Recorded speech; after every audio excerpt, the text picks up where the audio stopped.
All right, welcome back, everyone. We are here with another episode. And again, my good friend John was so nice to come back and do another episode. This one will be a little bit more fun for you, John, so you don't talk about yourself as much, right? Yeah. So, it's more on topic based, so we'll just kind of get right into it. So, you kind of asked me last week about favorite courses, so I just kind of held on to that and I said, so, what's your favorite course? Yeah, so in the area, I would say Winchester has to be one of the top ones. I love the mountain style golf, so anything in Tahoe, I really like. And then locally, Granite Bay is really tough to beat. If you're lucky enough to get on there, it's always just in perfect shape. Yeah. That's has to be one of the best. But if we're going like outside the area, obviously Pebble Beach is going to be up there. I was lucky Yeah. enough to play it a few times. Wow. Yeah, I haven't got the opportunity yet. I will probably have to be my opportunity will probably be I have to pay the $675, whatever. So, and you have to stay, right? You have to. Yeah, so that's what I was under the impression as well. But I did have some buddies that were in the area. They already had a golf trip planned, and they Okay. just called beforehand and they're like, "Hey, do you have any tee times?" And they said, "Yep, we have a 7 o'clock available." So they were able to just get out, Dang. yeah, without That without was having to stay at the that was hotel. the day before. It the day before, Yeah. yeah. Okay. I know. I was thinking about. I have heard that too, where you can call 24 hours before, and if they do have a spot, they'll fill it. Yep. Excuse me, and you don't have to, like you said, you don't have to stay there.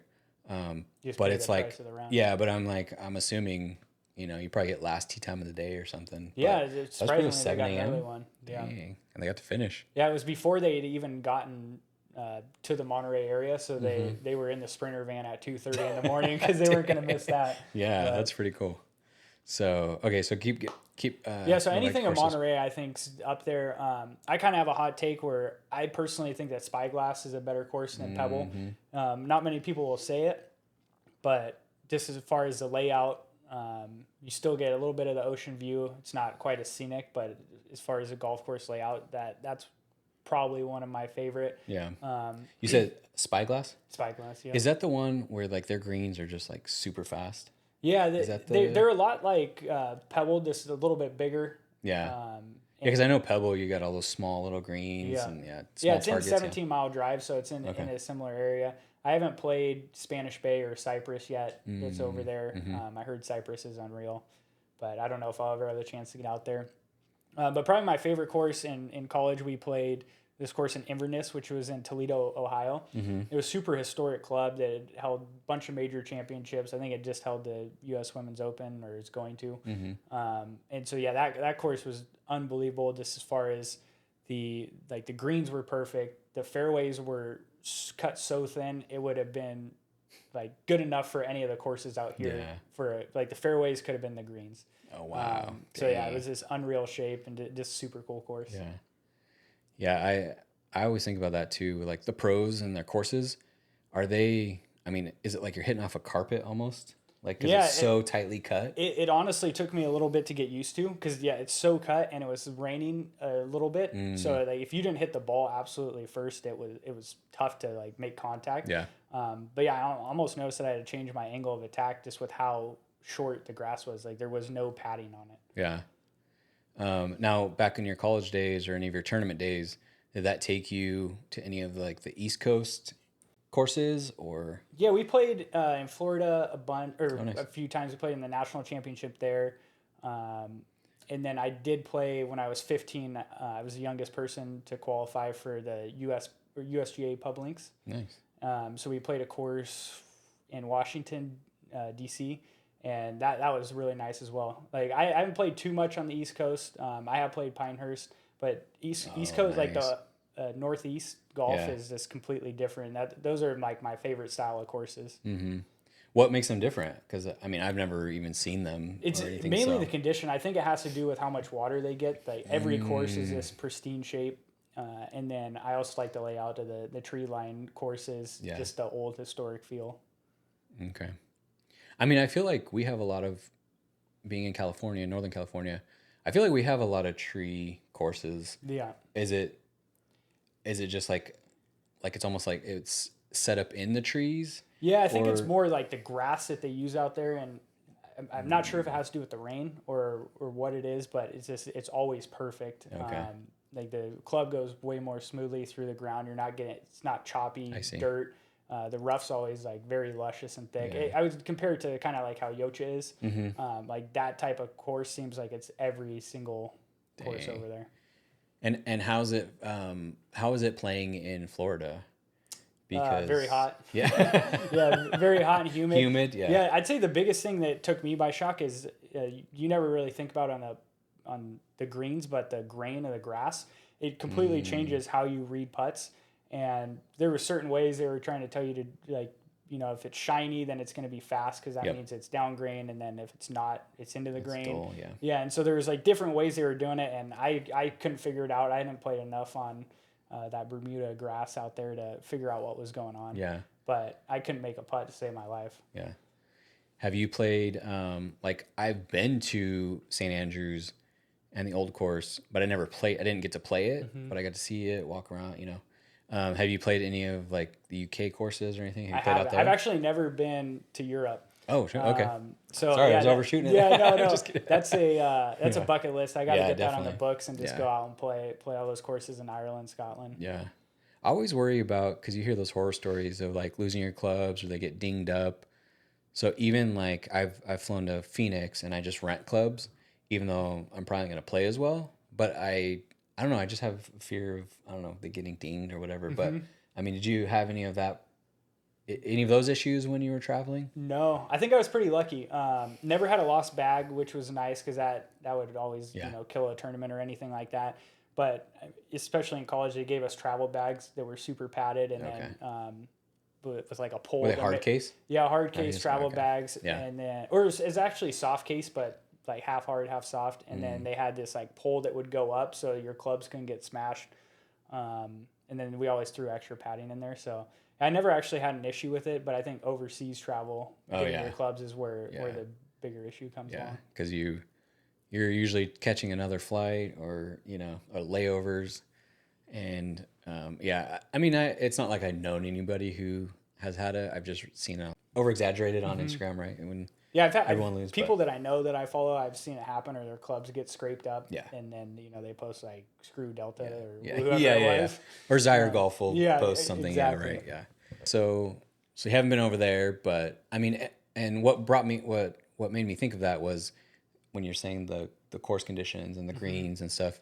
I just feel like what I've seen, or if I've seen like Rick Shields, the courses he plays, it seems like their greens are like really thick. Meaning like it's like you're putting on carpet, or as opposed to where that's more the fairway. Exactly. Cut, they're a lot slower. The greens are a lot slower. It seems like from what I mean. I haven't been, but just especially with the Open, and they have to do with the type of grass or the winds over there as well, where they keep them longer because if it starts gusting, then it gets crazy. Getting back to the Florida, did you see any gators in any of the courses? Yeah, a couple of them. I stayed far away. That's how you know I'm from California. I don't want to mess with them at all. Yeah, I remember I was in Louisiana and not golfing or anything, but it was like a little pond in a garden, and there's a freaking gator, right? Alligator right there sitting. Doesn't even phase the local. No, for me, I'm getting pictures. And... and everyone's like, "Oh, it's fine." I'm like, "Well, how'd it get there? Is it gonna, And you could see like all the ponds or any body of water always said, "Be careful, like watch out." Yeah. I'm like, "Geez," I'm like, "How do you guys like? You can't even swim in a river?" No, they're I wouldn't. alligators. I'm sure they do though. Yeah. Oh, I'm sure they do. They're probably used to it. It's probably like trout for them or bass just swimming in the river. But so the reason why I asked too about Florida, because I feel like you have California golf, and then you have Arizona golf, which is like spot golf, right? Yeah. And desert golf. Yeah. I feel like it's marshy or swampy, so I feel like it would have that same kind of, you have to hit to a certain spot, and you kind of hit over. And maybe I'm just making it more difficult than it is, but it's kind of like the same thing. Instead of desert, it's like marsh land. Yeah. Or I mean, I was a lot of water is what I probably played 6 or 7 courses in Florida. Wasn't a huge fan. just of the, it's probably just because I didn't play well. Yeah. Yeah, that's. and so I think the Bermuda grass is like what really kills you over there because it's super thick and sticky, and so it's all about the grain. But the desert golf of Arizona, like I didn't necessarily love it, but that's where I played the best. Yeah. It's hot out. You're pretty much straightforward. Like you see what you get, and if you hit in the desert, kind of pray that you're not on a rock. Yeah. Yeah. I did play with a guy. I got paired up with a guy, and his handicap. I mean, he played well, but it's also too like, if you know the course, there's no trees, there's no, it's basically wide open. So as long as you keep it semi in the rough, in the fairway, you have a wide open shot to the green. Exactly. And I was telling him, I'm like, man, you need to come to like California. We got trees and we everywhere. got so. Like, what's your favorite type of golf? Like, not courses, but just... Yeah, I mean, I like for instance, I like Apple Mountain. I like it a lot. I mean, I know it's not super long, but you have to play shots, and some guys. So you like the mountain golf? Yeah, I like mountain golf, and I would love to get up and play Edgewood. And that's one of my. I mean, I've only been there for the tournament for the American Century, but I would love to. Yeah, I would love to play that one. So, and it's probably in my mind. I like mountain golf because you can hit it. Yeah, so much. Yes, further. exactly. Yeah, you can hit a 350. Then you got something to blame too when you fly the green. You're like, well, I'm so used to it. Elevation. Yeah. But I do want to get up and play at least the Tahoe course because I've never even played that one. But yeah, like Old Greenwood, Gray's Crossing, Coyote Moon, all those. Yeah, all those. Yeah. Those are a blast. They're all relatively. They're like close to each other, right? Yeah, fairly close. I think Gray's and Old Green. Yeah, I think they're all like right next to each other. And they're fairly reasonably priced. I think it's like $100 for a round. Oh, that's not bad. Maybe $140. I mean, so it's not bad for how good of a course you're going to play. Yeah, yeah, that's not bad at all. I mean, because now some of the Sacramento courses are charging you, $70 to play. It's like you'll play in the mornings. It's like $100 now for Hagen Oaks. That is crazy. Not a bad course, but yeah. Alistair McKenzie will $100. I'm like, I mean, people are paying it. The funny thing about, I will say, like Hagen, like for instance, when it's raining, their prices don't go down. No. So it's like, okay, they only go up because they say that it's dynamic pricing, but it's like they only go up. Exactly. Which I'm like, doesn't make sense. Yeah, it doesn't make right. It like you think you would get a discount for bad weather or for punched greens and stuff, which they may do, but I haven't seen it. Yeah, I haven't either. Yeah. Yeah. I try to. I play there a decent amount, but usually like after 3:00 when it's nice and cheap. Yeah. So you said you played Spyglass, right? How did you get onto that course?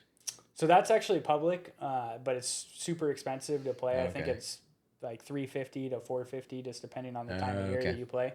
So similar to Pebble, but it's all through tournaments. The NCGA is based out of Poppy Hills, so obviously they're not going to have one at Pebble, but they do have like a lot of their higher end tournaments at Spyglass. Okay, so that's pretty much. I've never paid to play it other than through a tournament. Your entry fee, yeah. Wow, that's nice. And how old were you going to play that one? I played it probably 6 or 7 times now. Oh, well. Yeah, so when I first played it, I was 15 maybe. Okay. Yeah, because you're saying you play those net. The 4-ball tournaments. 4-ball tournaments. So you just, once you're 15, you kind of just sign up with the same guys every year? So for the 4-balls, we didn't play much of those when we were younger. It was all individual tournaments, but then now since we don't practice as much, things like that, it's more fun to go out with your buddy because if you have a blow up hole, it just ruins your round in a normal tournament. But if you're playing with a partner and you make a triple and he makes a par, then you're taking a par for the score. And I like those. I have played in one 4-ball tournament, and I like it because like you said, it's not like all on you, but also it's nice to root for someone else, exactly, right? Yeah. It's like, excuse me, almost like have a teammate or have like, you're just like, oh, nice shot. Like, because when you're in just a foursome and it's you against them, you're just like, you don't cheer anybody on. Yeah, you're not trying to root against them, right? You're so focused on yourself. Exactly. You're not like, I don't think I ever wish ill will against anybody, but I definitely don't root for anybody. Yeah. You're too focused on yourself. Yeah, Exactly. yeah. So I like that aspect because then if you have a bad hole and then your partner saves you, you're like, oh yes, man, like Yeah. nice, yeah, Yeah, and then you can start strategizing too, which makes it fun exactly. because someone can lay up, the other person can go for the green, or you wait to see what they do before you hit, so you're not taking unnecessary risk. Yeah, yeah. Mine was just at Empire Ranch though. Yeah, I didn't get over to got to sign up for Poppy the Hills. NCGA. Yeah, I know that sounds like might be my next tournament. Yeah. I've been doing it wrong this whole time. Yeah. So you just go. I guess for anybody who doesn't know, do you just go onto the NCGA website? Yep. Yeah, the NCGA website, there's like a tournament portal in there, and they list every single tournament they have. So it's not just, where you have to be a scratch golfer or the 4 handicap. They have ones for stroke, like if you get strokes. So I guess net, Yeah. things like that in there as well. So there's a bunch of different tournaments. And then if you're a member with them, they send you things where you can go play Spyglass for $100, or they give you certain deals. So yeah, it's a cool organization to be a part of. Yeah, because I know Poppy Hills is NCGA. Yep. So if you have NCGA membership, it's like half price, right? Yeah. Which is Yeah, still when you go there, you'll see their logo. Like the Poppy Hills is half the building, and then NCGA is the other half. Oh, okay. So that's So their they were there. headquarters. Okay. Yeah. Dang. Yeah, that's I think we talked about this last time, but that's that's I've only played it once, but one of my favorite courses. Yep. Yeah, so any other courses that come to mind or No, that's pretty much it. I mean, I love the Tahoe Golf personally. Haven't played too many tournaments in that like setting. But yeah, if I could get back, I want to do a 4-ball because they always seem to have them in the Northeast. It's a USGA one, which are the big ones, but those are very hard to qualify for. You usually have to shoot 64 with you and your partner best ball, just to have a chance, and like sometimes it's even lower. And you have a bunch of the college kids who have been playing. They're primed and ready to go. They're playing all the time, and they're playing with their teammate, and so it's super tough to get in. And I'm sure they've gotten practice rounds in. And yeah, exactly. Yeah, that's you're already at a disadvantage. And I mean, I even feel like that when I play the men's club in Empire Ranch. I'm already disadvantaged because those guys play that course like 3 times a week, or even in the tournament, they already know every shot. They already know what club they're going to hit. Exactly. Right? So they just, they shoot net 64. Yeah. And yeah, they play very well to their handicap. Yes, exactly. Yeah. So one thing I was going to ask you about is, have you ever played with a caddie? Because I've had one experience with it, and it was, and I'll explain it. I mean, I'll go over it, but I just want to see if you kind of had the same experience, or if you ever played with a caddie before. Yeah, so I played with one professional caddy, and that's when I played Pebble Beach. And then a lot of times, like caddying, it would just be a buddy. And then I actually did have my mom caddy for me one time as well. So a few experiences with it, but only one time with like a professional caddy who that's all they did. Yeah. So kind of give me your experience at Pebble Beach then with the caddy. Yeah. So sorry to interrupt you. So is it just the one like you can hire from the course? Yeah. So this one I was playing First Tee Open. So they had the Champions Tour event, which is basically the PGA Tour, but for anyone over 50. And so they let us go and play with them in a tournament. And so you had to have a caddy for that. And I had someone that I knew a guy there. So he was from the course, but he was kind of one of the legendary ones. And so, it was super cool just having him because he would tell me exactly where to hit it. And it was especially good on the greens because he's just like, hit it here. And I'm like, are you sure? And he's like, yep. And, it did exactly what he said every time. May not have gone in because I, not that good of a putter. Yeah. But, and how old are you here for this one? I had to be right before college. So probably 16, 17. Dang. That range. Yeah. You got some good golf in before you even turned 18. Yeah. Exactly. Yeah. My parents definitely, played a big part in especially traveling for all these tournaments. Yeah. I can't even imagine it. I would probably gone every weekend during the summer playing in one thing or another. Well, I do think too, like, I think that courses and golf in general, like, really cater, like, they really try to cater to youth, right? I mean, I know it's still expensive for clubs and to start and everything, but once you get to the course, I was saying it was like $10 to play, for a round, and now it's $75 for us, right? Exactly. Yeah. So I do like that aspect, and maybe even 15 at the nicer courses, but I think maybe that's why too, but I think that's nice that they cater towards the youth, right? They do. So, Yeah. and I Make wish it less expensive. true, yeah, exactly, and I wish I would have known that, or I guess had an idea of that, and I probably would have tried to play more courses. But you bring a good point too, that your parents got to buy in too, Yeah. Well, they got to and take you to every yeah, tournament, and I don't know if I was the oldest of four, so I mean, would have been a you big got time suck. yeah, and you get what you take what you can get, right? Yep. So, I was like, mom can drop me off at the local course at 7 a.m. and then see me. Yeah. I'll see you again at 5 or whenever the sun goes down. Okay, so you get you have a caddy and he's kind of telling you. So, I mean, what kind of advice did he give you? I mean, it was mainly just like where to hit it, right? Okay. It was no swing or anything like that. But he was like, hey, you want to hit it here? It's gonna do this. And like I said, just reading the greens, he knew. Well, one, it was where to hit it on the green to give you the straightest putt. But then just in general, he would tell you exactly what the putt was going to do, and like 9 out of 10 times it was right. Even Yeah. when I was looking at it and I was saying, "There's just no chance it does that." But it's just them, having thousands of rounds Yeah. out there, reading every single putt for people, and they know it like the back of their hand. Yeah, that's one thing. Like if, like you said, like it may not look like that, but I mean they've been there. They've seen hundreds and thousands of putts, and they just know. So I would. It's funny that you say that because I've played, country clubs or whatever, and the guys who are members there are like, oh no, whatever you see, it's the opposite, right? So it's like and it's crazy how you can see a hill like going to the right, but then it goes left. Yeah. It's like what are you missing? Like Yeah. or like how far do you need to step back to actually see the break? You know? Yeah, like you'll play a new course and one of the members will be like, yeah, everything breaks to the school or something like that. Yeah, right? some Or, random some random some thing, random and then object. like it does it most of the time, or everything breaks towards the water. Yeah. But yeah, you were telling me you had a caddy and Yeah. So what I mean, and that's why I asked you kind of what your experience was because, it was in Mexico. It was in San Miguel de Allende, and which is not like a coastal, so it's not like Cabo or Cancun or anything, but it's just a small little town. what part of Mexico?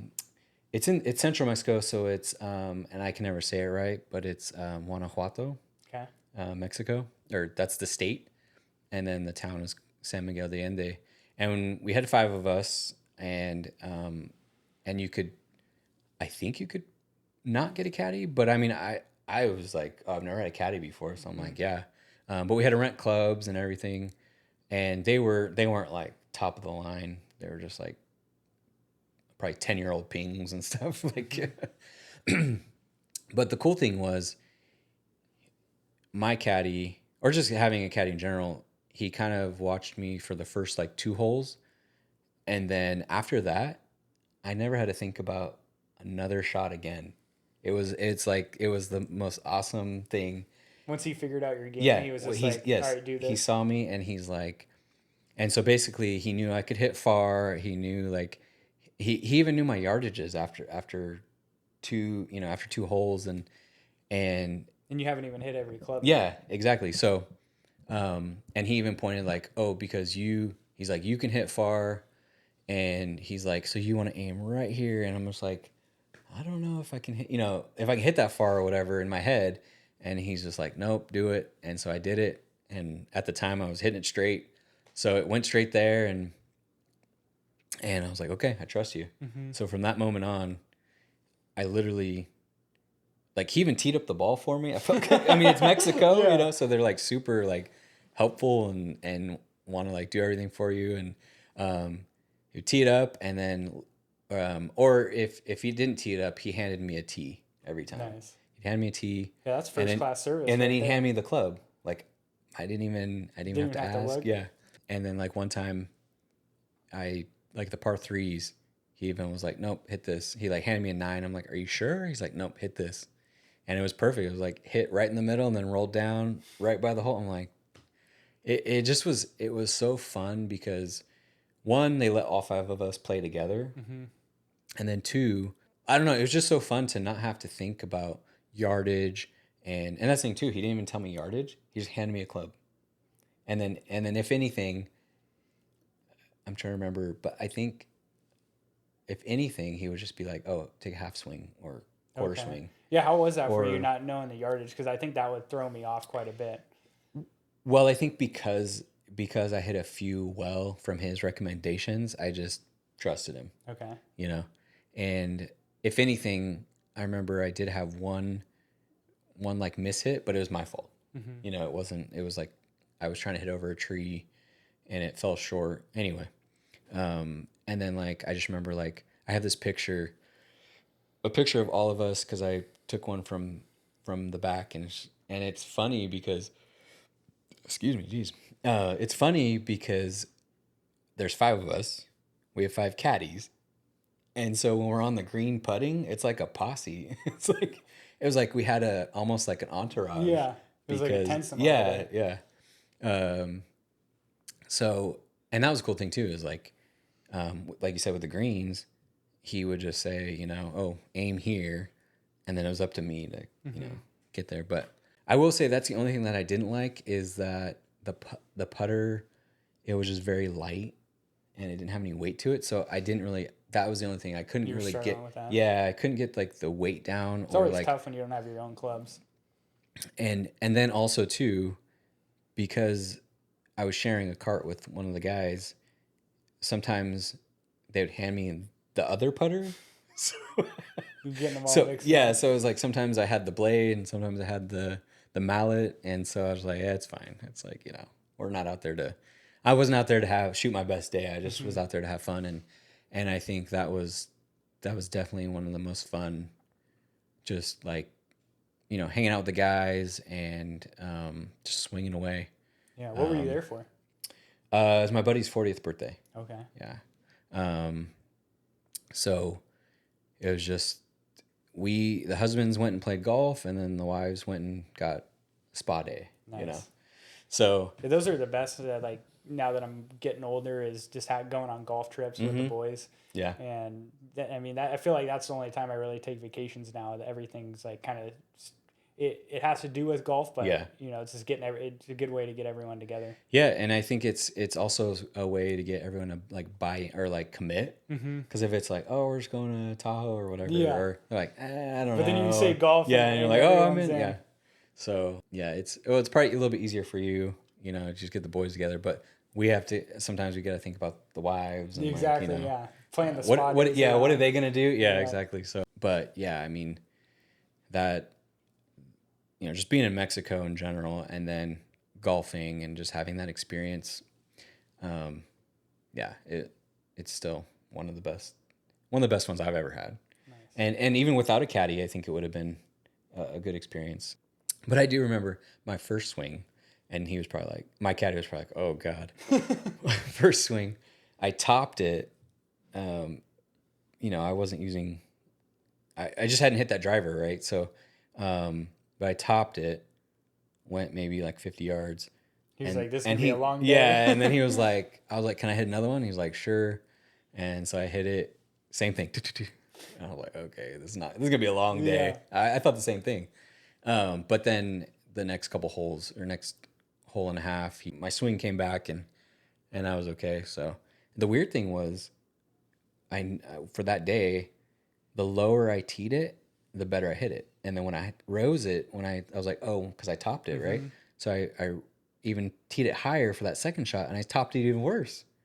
So I'm like, I don't know. So the next ones I like barely teed it up, and I just it's smacked hitting it them. better. So I don't know. That was a weird day, but as far as like teeing it up, but it was an exciting day, or it was a nice day of golf. So Super cool. yeah, if I could ever, I don't remember the course. I know it's funny. I know it on like Google Maps, but I don't remember the name of it. But yeah, because I've always wanted like, you know, golfing in Hawaii or golfing in Mexico. It's always been like, you know, it's always like prestigious, right? To Exactly, play those. yeah. Yeah. So I did in Mexico, and now Now you got to do Hawaii. Hawaii, yeah. Kapalua. Yeah, yeah. Is that on Maui? I think it's on the Big Island, Oh, but okay. I could be wrong. Okay. Maybe it's on Maui. I don't know. I know Kaanapali, right? Kaanapali? That's on Maui. They used to play a tournament there. I don't know if they still do, but for the PGA. The Tournament of Champions one?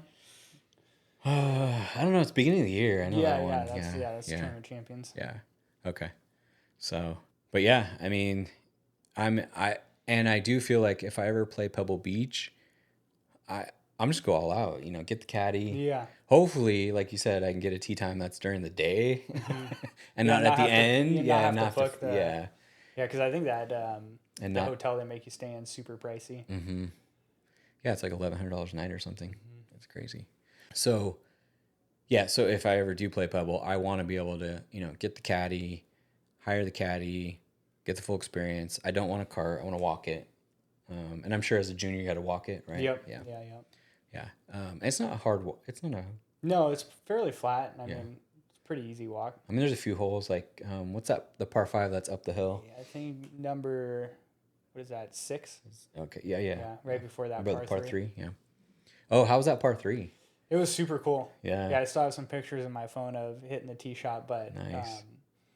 I think it depends on the wind because I've heard stories when we were playing there. My caddy was telling me that he saw a PGA Tour guy. It was blowing so hard, it's like a 110-yard shot, and he had a 5-iron and aimed like 30 yards right in the ocean. Just let it carry. Yeah, just let it come back. But when I played it, there wasn't much wind. It was like perfect day. Yeah. So it was just a small wedge, and so yeah, that whole it's super cool. Like you just go over there and you look, and it's just ocean everywhere. Yeah. If you had a favorite hole on Pebble Beach course, what's your favorite hole? I mean, 7 has to be it. Yeah, is it? Yeah. Is it just because of the view? Yeah, the view is just you get up there and it's basically like a 360 view. 18's tee box is really cool too. Oh yeah, 18th hole's good. 18, yeah. It's probably not my favorite because it's so hard. Yeah, like you're sitting up there and you hit it an ounce left and it's in the ocean. So is it 18? Is it as easy to cut as they make it seem? No. Yeah, I was aiming at the tree in the middle the whole time. Yeah. But yeah, because you can go over the tree, right? Like you and I could go over. I don't know. I mean, I was young when I was playing, so I don't quite remember what the line is, but I'm pretty sure they still take it at the tree or they go slightly left. But yeah, anything more left of that, you're flirting with the bunker and ocean. Yeah, I know that hole's so iconic, but I would think like in my head, I'm like, I'm putting this in the ocean. Yeah, that's what I was afraid of. I'm pretty sure I bailed out right both. I was gonna say, yeah, you're probably just like go straight right because you're just like, I'm not risking it, and it's a par 5, so yeah, exactly. One of my rules now is par 5s are always 3-shot holes until they're not, right? So you get a good drive out there. Exactly. So now I don't put that pressure on me where I'm like, I need to get this in 2 because I feel like it put too much pressure on my drive, and then sometimes when I get too quick or try to really kill it, I always pull. Yeah, it's a pull. Then it's definitely it's 3 maybe 4. Yeah. So getting back to 18 on Pebble Beach, I would just say, aim out right and just play. Exactly, and if it ends up in the fairway, then you have a chance for glory. Yeah. So, I've walked it a couple times for like the AT&T Pro-Am, and I don't really remember any other like amazing holes. I think you're right. I'd say those two. I think 9 is kind of up there because that's all along the ocean. 8's a cool hole too. That's the one over that ravine. So is that where Justin Thomas or Jordan Spieth? Or Jordan Spieth, right it was like on the edge, right? Yeah. Okay. That hole's like a fairly tricky too because like you see it on TV and they're just hitting their approach shot short. But the approach shot's actually like straight uphill. So you can't really see you where can't you really see where you're going towards the end. So it's a little trickier in person than just like watching it on TV. Yeah. But I think that's one of the harder holes out there. Just because like distance doesn't matter. You just have to get it as close to the edge as possible, and then that second shot's pretty tough. Yeah. So what it sounds like is that you haven't played Pebble since you were a kid, so that means we need to go and play. Yes. Yeah. That's what it sounds like. Yeah. So that's what I'm hearing. Anytime. So, yeah. Maybe we'll just call on a Tuesday or something. Yeah. And No, see that's see what they got. Yeah. Yeah, when I was working with AJ, we had a goal where like if we hit a certain number in a month, he's like next day we're flying out, or not flying out, but driving Yeah. to Pebble and we're going to Yeah. play. Yeah. Like I've always wanted because Poppy Hills is cheaper, right? If you have an NCGA card or a membership. And I wanted to bring a group out there, but then I also think like, okay, but then you like, are people going to want to drive 3 hours Yeah, to you'd play have and to three make it hours a weekend. back? Yeah, you either gotta, and then it's expensive down there. It's Monterey and Carmel, and I mean just Pebble Beach in general too. But it's expensive to stay down there. So I've always kind of because I think everyone would love it, but then I have to coordinate everything, Exactly. So Yeah, that'd be an hassle for you. yeah, like I get texts from our friends and from our group about when am I going to do a golf getaway or a golf retreat, right? I'm like, geez. I'm like, okay, well, I guess I've been nominated, Yeah, you're like, I still have people bailing. Yeah, The just for morning the of the local, networking events. yeah, exactly, just for local golf courses. But I mean, I would love to do something like that, but it's just I think it sucks because you have to choose like you have to be very choosy, or you already kind of know who's gonna make it, who's gonna not, right? So, but yeah, that would be something I would love to do, but for now, I guess we'll just keep it local, like Yochadihi for a day, Yeah. We did that one? Yeah, that was a Yeah, blast. yeah, that was really. I mean, It what? was a good turnout too. Yeah, it's almost 30 people out there. So, especially with that one, because it's a little bit of a drive, and then it is expensive. For the average golfer. I mean, I think we got a good rate. I think it's 109 or Yeah, something. no, it wasn't Yeah, bad, and they gave us 119. some gift card too. Yeah. So, so I think something like that's a little bit better to start. Plus, I mean, I don't know if you could house more than 12 guys, or then at that Yeah. point you're probably gonna at it'd be the hotel or something. Yeah. That'd be a struggle for you from a Yeah. management standpoint. So when you kind of another topic here, have you ever? I mean, you already score really, really well anyway. But have you ever played from like the Reds, or kind of like how Bryson? Yeah, I saw him doing that. It was pretty cool. Ever since I heard that, I've kind of been obsessed with it, but I haven't done it. This is breaking 50, right? Yeah, is it from the Reds? Yeah. Okay, yeah. is that what we're doing? Okay, I knew that he was doing breaking 50, but I didn't know it was that close. But I've always wanted to do that, so I think I'm gonna try it here one of these days. But have you ever done anything like that?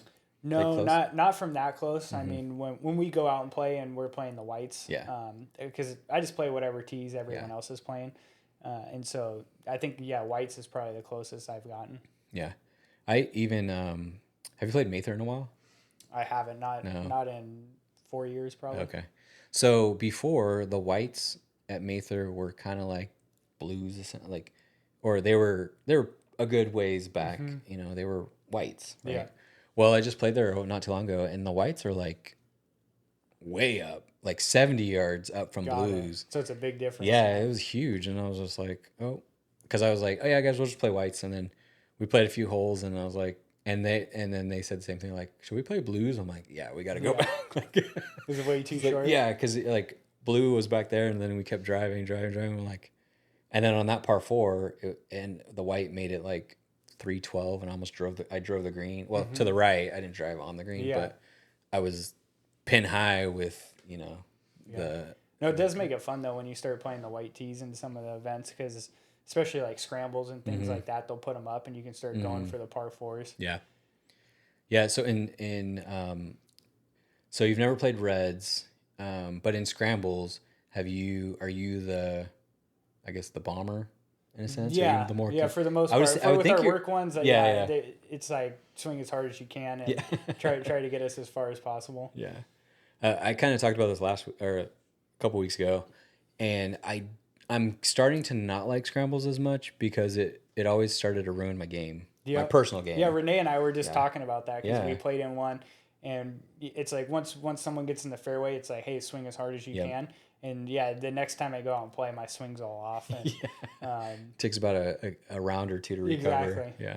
So yeah, so I think maybe to finish the year or something with a group, we'll do a red tea challenge or something. Yeah, that'd be fun. Yeah, because I like the psychology of it, of playing from the reds, because the idea is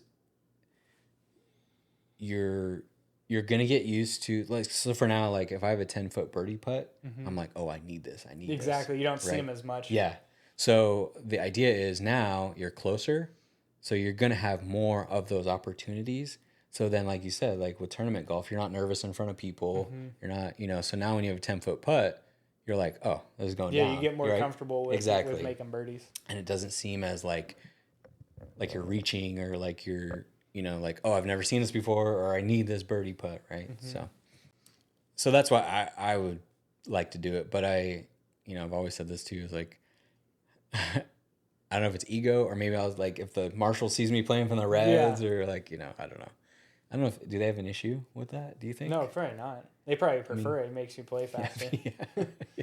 Or I would think maybe it wouldn't, because on some holes, like at Empire, you're waiting for Oh, yeah, you're the waiting for green them to to get off the clear. green. Yeah. Yeah, that makes sense. So that, talking about, playing from the reds and your best score.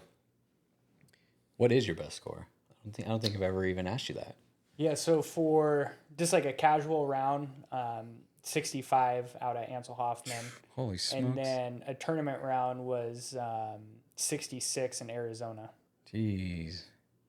That's crazy. Like, I don't even know what a 60 anything looks like. Like, Yeah, it's one of those things where you kind of just get on, like every time I mean, it seems like for the most part, every time I start going low, then I would start thinking about it, and then I'd get in my head and I'd end up at 68 or 69. But yeah, there was a few times where it kept on rolling, and things just kept going your way, and you just get lower and lower. yeah.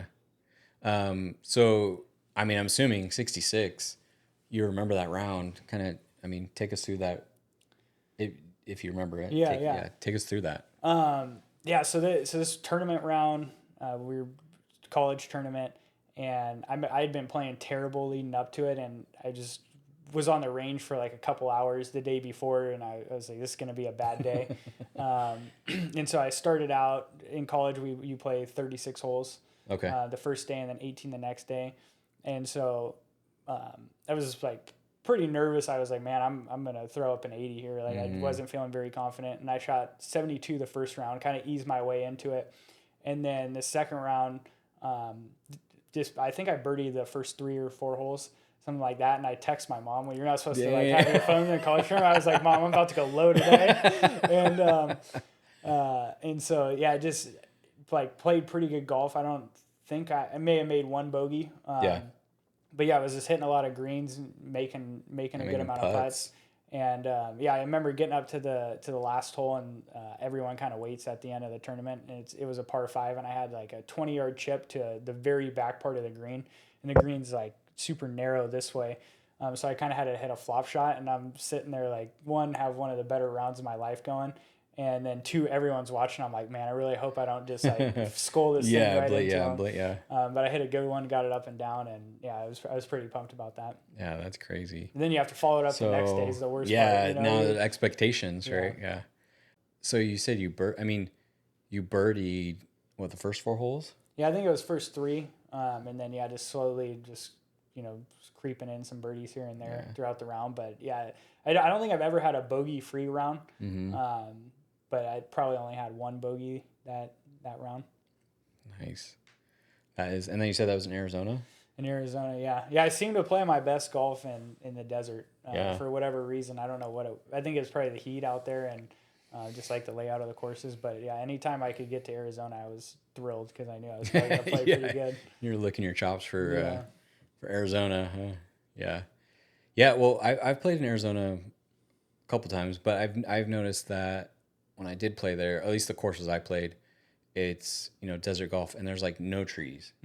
No, as long as you stay in the fairway, or you stay like at least in the green, right? Yeah. In the green, and even sometimes in the dirt, you can still recover because there's no trees. Yeah. Right. It's just basically staying. Yeah, it's like kind of within the range. Yeah, what you see is what you get, type of thing. Yeah. But very strict. I know you said you wanted to shoot. What is it? 10 times in the 70s this year. So you had a 77. What's your best round? My best round is at 75. Okay. Oh, 74. Sorry, 2 over. Where was that? That was at Diamond Oaks. Nice. So yeah, that was, and for me, I was even through 17, and then double bogey the last hole. Oh no. Yeah, went OB, so hitting 3 off. Yeah. Getting Still up made there, par yeah. from the second ball. I guess so. Did I? Oh yeah, because I one putted. Yeah, yep, yeah. I didn't look at it like that. Yeah. So if it wasn't for the first shot, jeez. So what are you feeling when you're like coming down when it's some of your best rounds? Like, do you get nervous? Do you think about it? I do once because I keep track on my watch, so I'll be like, I'm 2 over, 3 over, but it doesn't really click.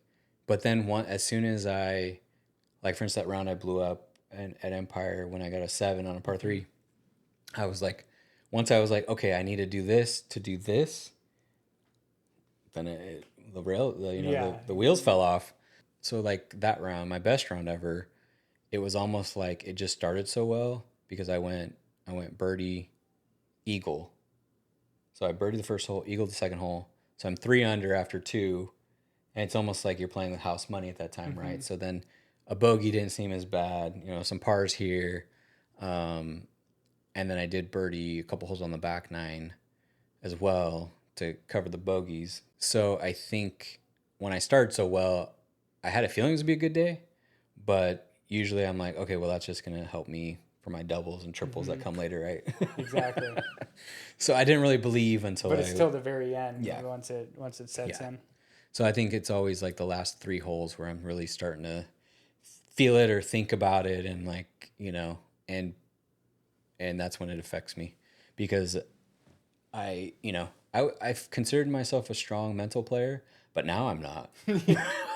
Now I'm not. Now like, when the pressure it comes. gets in my head right away.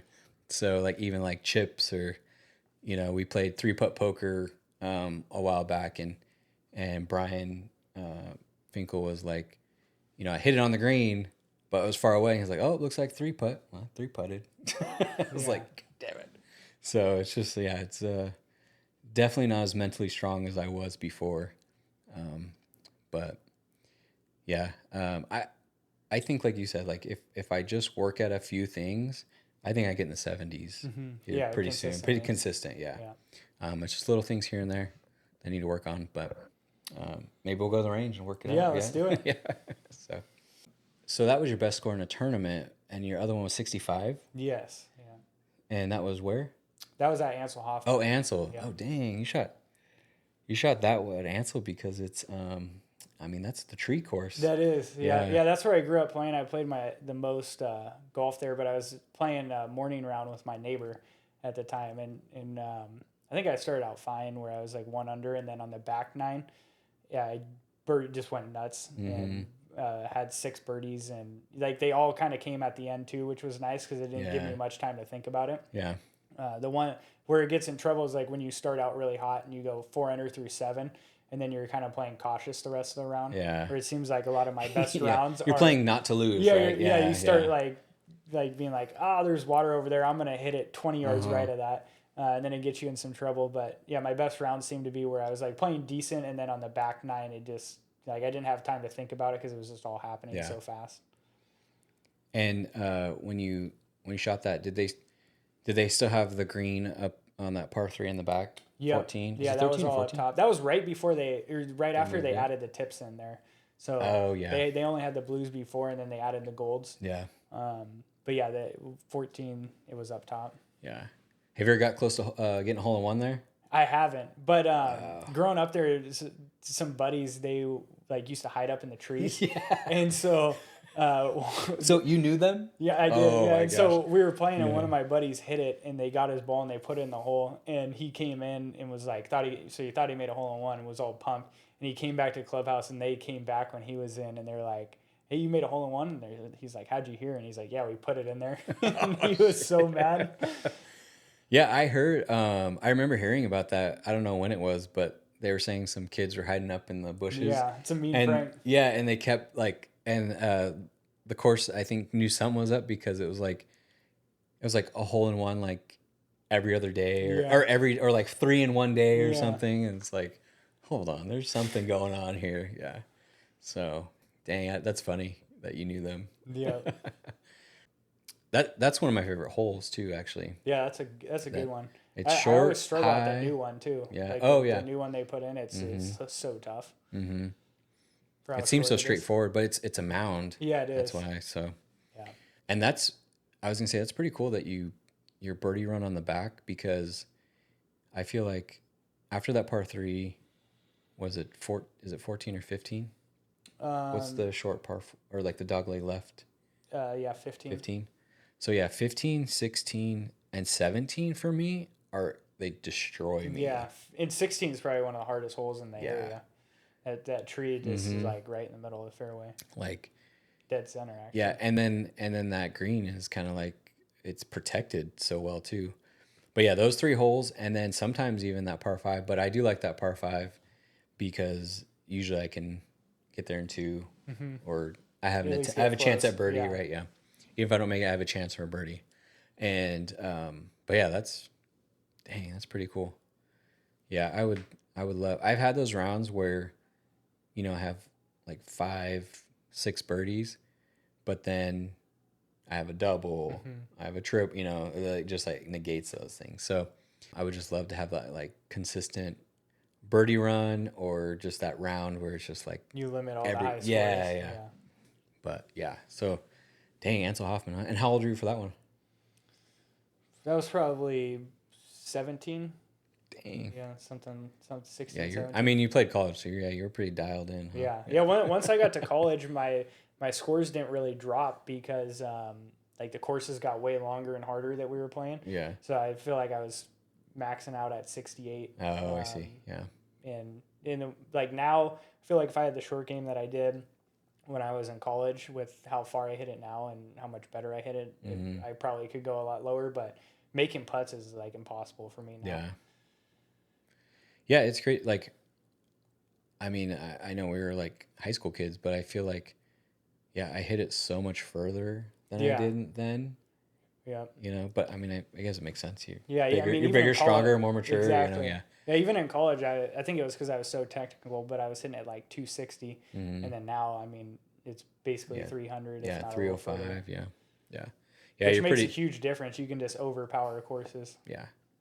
Yeah, sometimes it's like I almost have to play blues or back because then, like, even at Empire, if I play whites or greens, I'm laying up on like the first 5 holes. So You're having to hit 4-iron off the tee, and it's like the same thing. yeah, but then if I'm not accurate with my driver, then I'm screwed anyway. So it's like, that's golf, I guess. It is. That's what makes it fun. Yeah. So last thing we'll kind of get into is just kind of a fun one. Is like, have you ever used any wacky training aids or anything? Oh yeah. So I was actually known for like having the craziest training aids. Oh, really? Probably had every single one that's ever existed. But yeah, I mean that was kind of my gimmick. Like you'd see me at the range and I'd have 4 of them out at one time. But so you're that meme with like all the sticks and yes, like the no, pockets, that's everything on your hat. You had like the coat, like, or the ball between your arms. That was my main one, the ball. Okay. But yeah, I mean, I've had. I was just kidding, but no, I used that for like 7 years. But yeah, I've had every training aid you can think of. So this is good then, since you've protested here. What would be like 2 that you would swear by? Yeah, I'd say putting arc's probably the biggest because it just like, teaches you the fundamentals of the stroke. And then. So what's putting arc for everyone? Yeah. So what a putting arc is asking for a friend. Yeah, it's I mean, you get them in a bunch of different ones, but it's basically like an arc, and you put your putter on it and you make practice strokes, and it gives you the perfect putting stroke. I mean, I guess it depends on your stroke, but it's like slightly in each way. Okay. So yeah, you just rest your putter on it, and you can practice hitting. It's balls. like a map on the ground that you follow. Yeah, it's kind of like a map, but it like your putter actually stays on it, so it forces you to putt like that. Okay. And then I did have the map on the ground one as well. I mean that one's solid. We But should have then, started with this plug. yeah. And then I'd say another good one for putting is a putting mirror. And so basically what that is it has like it's a mirror that you can make sure your eyes are over the ball, because a lot of people are like way too far away, which I'd say that's the most common thing. Yeah. So it just helps your setup and making sure everything's in line to consistently make it. I have noticed, like, and now I make sure I do it when I stand closer to the ball, I'm way more consistent on my aim points. Like, the closer I stand to it, like you said, like now I make sure my eyes are over, and just ever since I focused on that, wherever I'm aiming is where it goes. Yeah. Right. And sometimes when I was like standing further back, or maybe like kind of like standing more, like you said, like in more of an arc, sometimes I'd pull it, sometimes I'd push it. It just wasn't as consistent. Yeah, definitely. So Yeah, those are probably the two makes for sense. putting. And then for swinging, I mean, I don't really know. It's like it's everyone's feel, right? Yeah, is different. yeah. I've definitely transitioned to a feel. When I was in Fresno, though, they did have this super cool robot machine. So you could you basically set up, and it like would force you to take it back whatever way. And I think they were $50,000 at the time. And so Bryson was there, and he used that all the time to set up his swing, so he could like train the feel of what it was. Yeah. But you could go plug in Rory McIlroy's swing, and it would like they would set Oh, it yeah, up for do you. the And it would simulate just it, show yeah. you exactly like what his or how he swung the club. I think that would be great for me, because I mean, I'm not going to spend 50 grand, but Yeah. because I'm a great feel person. So if I feel what they're doing, then I feel like I can emulate it, or Definitely. like mimic it. Right. But I bet their swings are way different than. Yeah, no, it honestly like kind of hurt me a little more than anything, because I was like, this is just so much different. Yeah. And I think a lot of it has to do too is like your body's turning right as you're swinging, and there's moving parts. So, like some of the positions they had you get in, and I was like, there's just Like, no way no. they're Yeah, hitting you're a like, ball no, like that. yeah. But Can you still get the putting arc, or what? yeah, you can just go on Amazon if you type in putting arc. It's on there. I actually told a few of my buddies that are members at country clubs, and they're getting ready for their member guest tournament or member. I'm like, hey, you got to go get that, and they start putting great. They're like, this is the best training aid ever. That's funny. But yeah, it just reinforces a good putting stroke. And was there any training aid for like chipping? That's what I need. Just practice. Yeah. Dang it. Yeah, I don't know if there's no quick chipping. fix. Yeah, that's like working out and dieting. There's no quick fix. Yeah. Last thing is, did you see the training aid AJ had? I think AJ had it, where it was a wedge or an iron, but it was striker, like, but it was like, I don't know, flat or like shaved off. Yep. So I didn't understand what that was supposed to help you with. Yeah, so that one had, like you said, the bottom part is completely shaved off. So if you hit it with the face like dead square like this, it's not, there's no face on it. So it makes you put your hands forward and like compress the ball. So when you come into it, you hit like you're leading with the club. Got it. I had that one. So it's like for like really new people. Then, yeah. I feel like. Yeah, I think so. I mean, I think it's a good training aid, but yeah, it basically makes your hands get ahead of the ball so you can compress it more. Got it. Okay.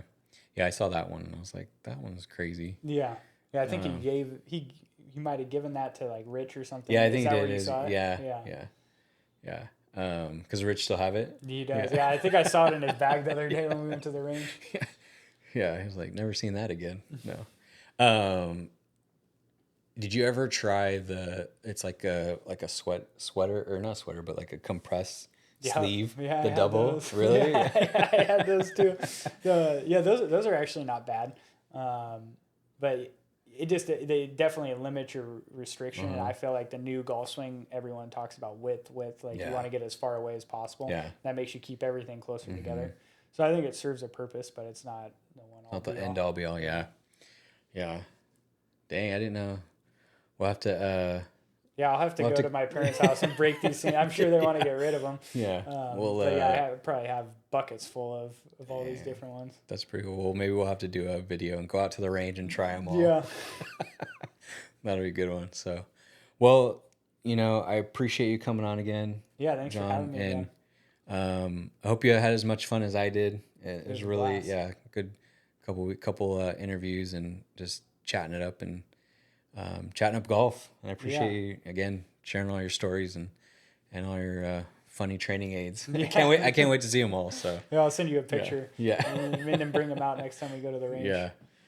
So again, everyone listening, thank you, and keep on, following, comment, like, subscribe, and if you want to see John again, let me know. So, all right, thanks, guys. We'll Thank see you. you.